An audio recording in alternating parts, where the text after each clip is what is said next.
Hello, and thank you for joining us once again on Mind Mastery Accelerator. I am your host, attorney Sean B. Arnold, and I am here with your other host, Mr. Vernon Webb, Master Executive Performance Coach. How are you this evening, Vernon? Doing very well, Sean. And yourself? Excellent, as always. Vernon, today I was thinking about the concept of secondary gain.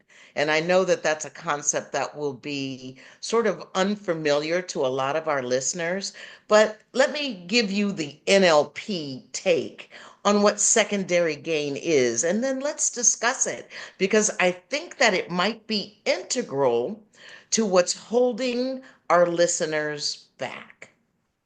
So, very briefly, a secondary gain is just that hidden payoff. It's that thing that you get out of allowing the problem to remain. And now you're thinking to yourself, well, what does that look like? Well, sometimes it looks like destructive behavior.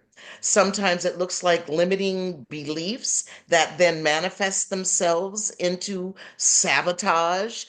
Sometimes it just looks like pain, just pain in your life when you hit the wall and you can't seem to get out of a situation or make things any better. Okay. Let me give you an example of what I mean. Please. I have a friend named Jessica, and she is a graphic designer. She's Mhm. very, very brilliant, and she is well liked by her colleagues and her clients. Jessica is capable of building a really large creative agency, but year after year, Jessica tends to stumble. She will get a client, for example, and then she will self sabotage. She will miss deadlines. She will fail to turn in proposals. She will engage in a number of behaviors that keeps her from taking that next step and becoming really successful as an entrepreneur. Mhm. And one day she was actually in an NLP breakthrough session with her coach, and she was talking about how she lost the latest round of proposals because she didn't get them in on time. And her coach asked her, "What does not succeeding protect you from?" Now, that was a very powerful question. It kind of stopped her in her tracks and it made her feel kind of tense. And then, all of these memories started flooding up. See, Jessica's father was a very hard working, white collar individual. Let's say he was a CPA. Okay. And he worked all the time, except when he didn't, he was at home. But when he was at home, he was mean, he was stressed out, and he was completely emotionally disconnected from the family.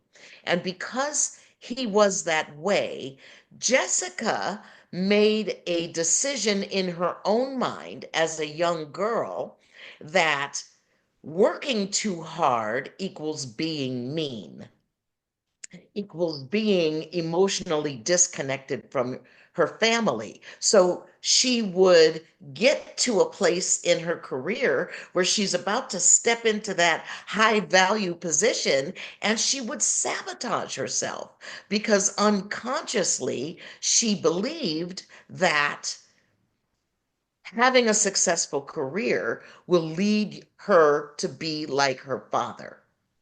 And so she worked with her coach to sort of reframe that thought of her father. She went through timeline therapy, which is a meditative process that allows you to recode the memories that you have attached. And in so doing, she was then able to see herself building a business where empathy was the name of the game and it was the competitive edge for her business. And in so doing, she was able to build a successful business. without having to hustle any harder. What she did was resolve that secondary gain that being unsuccessful was keeping her safe and Hmm. was keeping her family safe. And by resolving that issue, she was able to build her business. So tell me, Vernon, what does Silva mind control say about secondary gain? What is it? Secondary gain, Sean, is when you're looking to create a goal and you're mentally focusing on your goal, and yet no matter what it is that you do, no matter how hard you work, it's just not happening. You're not feeling it. So now, why is that? Well, oftentimes what most people aren't aware of, even if you meditate and you're visualizing and so forth, that secondary gain is very, very powerful. It will step in place and stop your original programming for your goal. Secondary gain keeps you in the comfort zone. It is the way that your subconscious mind says, look, you're getting ready to try and change. You remember the last time you tried to change, what happened there? We're gonna just stay where you are. You don't have to get another job. Just, it'll change, it'll get better someday. Just stay where you are. And so that's Hmm. what happens. Wow, that's amazing. So when somebody has a secondary gain, then it could manifest in their life sort of like victimhood, like when things go wrong, it's always somebody else's fault. Hmm. It could manifest completely differently, like being a control freak. You have to micromanage absolutely everything. And when you do that, when things go well, it's because I was in charge.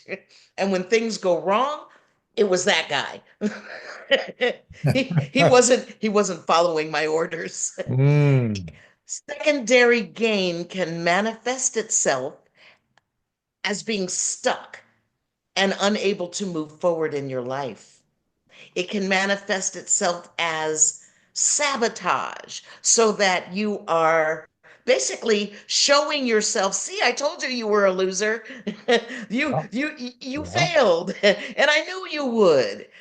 It can show up in a lot of ways. So Vernon, let's pretend, for example, that I am a worker, that I have a job. Let's assume I hate my job and all the people that I work for and my boss, the building I work in. I can't Wow. stand any of it. And yet I go back there day after day after day after day. I'm taking notes on all of the people that insulted me and all of the ways that I'm feeling that victimized by this company. I'm thinking of going to the federal government and pulling charges on them. I'm thinking of all of these ways that I can engage in war with the people that I work with when I could just go get another job. But here's the problem, Vernon. Whenever I think about getting another job, I Hmm. freeze up. Because, see, I'm 50 something and I don't believe I can get another job. Okay, Vernon, here I am. I'm sitting in your office. I'm a mess. I'm stuck. And I Oh, have no idea that I have any kind of secondary gain. Help me out, please. absolutely. It would be my pleasure. I need you to mentally and emotionally step back for a minute. I want you to take a look at the conversation you have been having with you, because that conversation that you have been having with you is what has caused your belief system to form what you can or cannot do, and you believe it. Didn't say it was true, but you believe it's true. And you act that way. And every day that you have that conversation that you just shared with us, just further solidifies that belief system. Step back. You want to sit down someplace where you won't be disturbed. You need to think about what your situation is. What does that look like? Look at what it is that you're dealing with, your emotions, because what I'm hearing you say, whoa. Once you take those attitudes and you just owned it, it's all you can see. Those are your Hmm. emotions. And your Hmm. subconscious mind says, this is what it is. So the Yes. idea of changing could be very challenging if you didn't know how. Fortunately, I'm going to help you. You're going to know Okay. how. Look at it like this.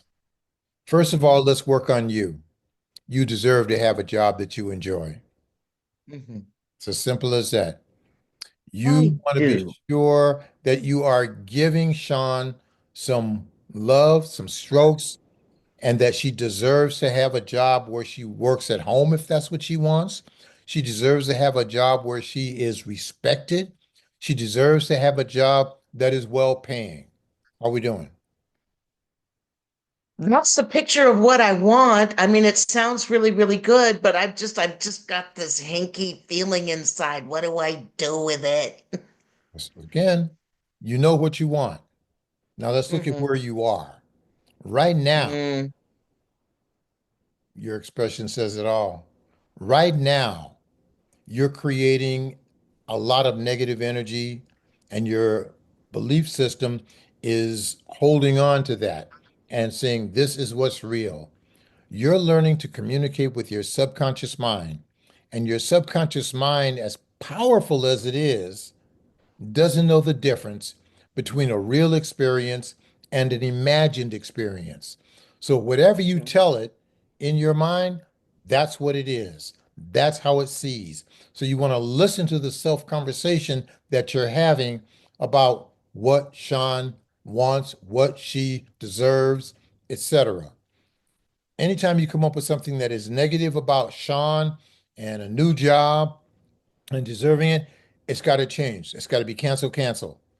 Look at you're creating the picture of your current situation. Hmm. Now, once you have that down in your mind, maybe you've written it down, you want to go someplace, close your eyes, and create a mental picture of what that looks like, what it sounds like, Hmm. and what it feels like. That's what's going to go in Hmm. the blue frame mirror because you're telling your subconscious mind this is the problem or the existing situation. Once you're clear So on I create that situation inside a blue frame mirror. that is correct, because that Okay, blue so I, frame I I mirror, will all of the problems, all of the negative energy, all of the everything. all of that hanky feeling and put it in a blue frame Please. mirror. That is correct. Okay, and then do what? Then the message you want to give your subconscious mind is that the problem no longer exists. So what you do is you smash that mirror, blow it up, Hmm. erase it, because the message to your subconscious mind is that problem, now turned into a project, no longer exists. And now what you're doing is you're replacing that problem with the solution that you're looking for. And that's why I said, How do know I do what you that? want. You're What in do the I same do? place. What would it look like? What would it feel like if you had what you wanted? If you had the job, if you had the great boss, if you were making the money, what does it look like? What does it sound like? And what does it feel like? Because you Looks look at pretty good. what does it look like? I'm in a nice Uh-huh. office. I'm working with great people and Making money. making more money than I was making. What are your friends going Hmm. to say when you got a new job now? How are they going to react? Won't you be proud of you when they say, girl, when did you get a new job? I tried to get a new job. I can't do it. I learned how, Okay, so I have this great picture now. right? It's about I'm making more money. Right? I love my office. It's overlooking a lake. It is. Okay. um, I'm loving the people that I'm working with. Hmm. I'm loving what I'm doing. Okay, so I've created this new picture in Right, my mind that's right. positive. What do I do with it? First of all, you want to embrace it. Okay. You can, and I'm going to slide in a little NLP if it's okay. You want to be able to embrace it and wrap it all around you. In other words, it is as though you are there.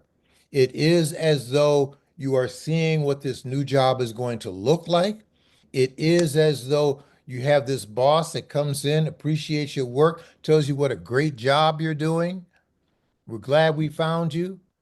And when you tell your friends you got a new job, they are so, girl, you are so lucky. And how will you feel when you embrace all of that? And that's what goes in that white frame mirror because you Oh. deserve it. So I take this positive picture and I put it in a white frame mirror. Correct. Yes? Yes. And what do I do with that mirror? Hold on to it because I can Okay. tell you right now, as a human, the old thoughts, the old negative picture is going to come up. And all you're going to do is say, cancel, cancel, smash it, and you only focus on the new one, the white frame mirror, the solution, how you're going to feel with the new job, what you're hearing, what you're feeling, I everything. see. It is as Got though it. it is done because the subconscious mind doesn't know that it's not real. It only knows what you Uh-huh. tell it. And what you tell it is that I'm enjoying my new job. I am feeling good. I am looking good. And this is it. So, what's going to happen is that the subconscious mind has got to be sure that it validates what you're saying. And it is going to move you in the direction of finding exactly what it is that you want. Ah, interesting. You know, NLP has a technique. When we create new pictures for people, we will say, do you know the sound that a BMW makes when the door closes? And they'll say, "Oh yeah, I know that sound." And so you'll say, "Well, think of that new picture in that white frame mirror, and then I want you to lock it in place with the sound that that BMW door makes." That's And good. that will lock it in place. Vernon, that is just so exciting, such a great concept. Oh, Taking that negative picture and that negative feeling and mhm. putting it in a blue frame mirror and smashing that mirror. And then immediately creating, because life does not like a vacuum, immediately creating a positive picture, a supportive picture, Exactly. stepping into it, wrapping it around myself, increasing the hue of the colors in that picture, maybe creating a vibration to make it feel, give it a feeling, and then lock that beautiful picture in place. That is exciting. You know, our mind, we mentioned a couple of shows ago, really manifests itself in two ways. We have our conscious mind, which is our goal setting mind, and Mhm. we have our unconscious mind. Our conscious mind is the place of effect, it is the goal setter. Our unconscious mind is the place of cause.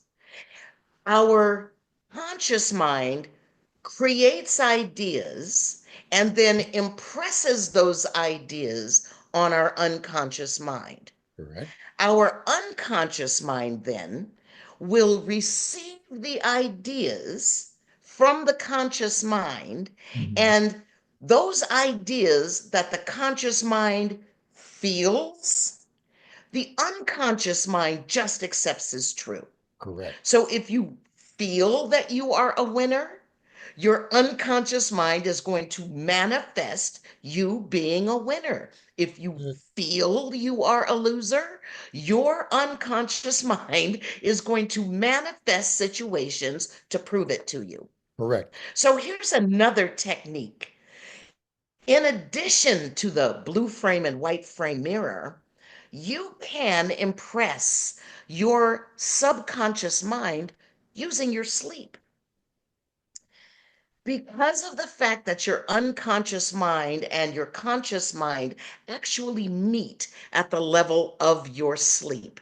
As you lay down to go to sleep and you go down into the alpha state, you're heading towards the theta state, eventually into delta. But before you lose consciousness, give yourself that feeling of the picture that you put in that white frame mirror. Assume the feeling of the wish fulfilled. And when you give yourself that feeling as you go to sleep, your subconscious mind is going to start to create situations to actually manifest that beautiful picture and that feeling that you have installed into yourself as you went to sleep. So you can control your subconscious mind using your dreams. What do you think about that, Vernon? Outstanding idea, Sean. I love it. But let me take you one step further because Please. about the time that you are getting ready to go to bed, to go to sleep, you are slowing your brainwave levels down. That is when your mind, particularly your subconscious mind, is going to be most receptive. And the last thing you want to think about is what's important to you. And it should never, ever, ever be something that is less than positive. It's got to be positive. Now, taking it one step further, you sleep through the night, you wake up in the morning, and before you do anything else, as soon as you swing around and your feet hit the floor, close your eyes. Mm. What do you want? Because you are still at that relaxed level of mind before you start your day. You want to be sure that you are feeding yourself positive suggestions, affirmations, Mm. because that's when the subconscious mind is going to be most receptive. Nothing negative. Okay. So that beautiful picture that I put into that white frame mirror matches that feeling that I put into myself as I went to sleep. And now you're telling me as I wake up, do it again? Absolutely. What? Absolutely. Oh, so I can make affirmations for my day? Yes. And Imagine during that. the day, every once in a while, that old negative feeling is going to like creep up. Cancel, cancel, because you don't want your subconscious mind to accept it. And you focus on the new feeling that was wrapped around you and that you were really enjoying and loving. It cannot, it cannot fail because that's the way your thinking put you where you are. Now your thing is going to take you where you want to go.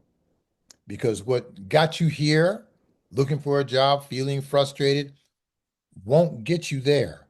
You're going to have to make a change and know that you deserve to have that.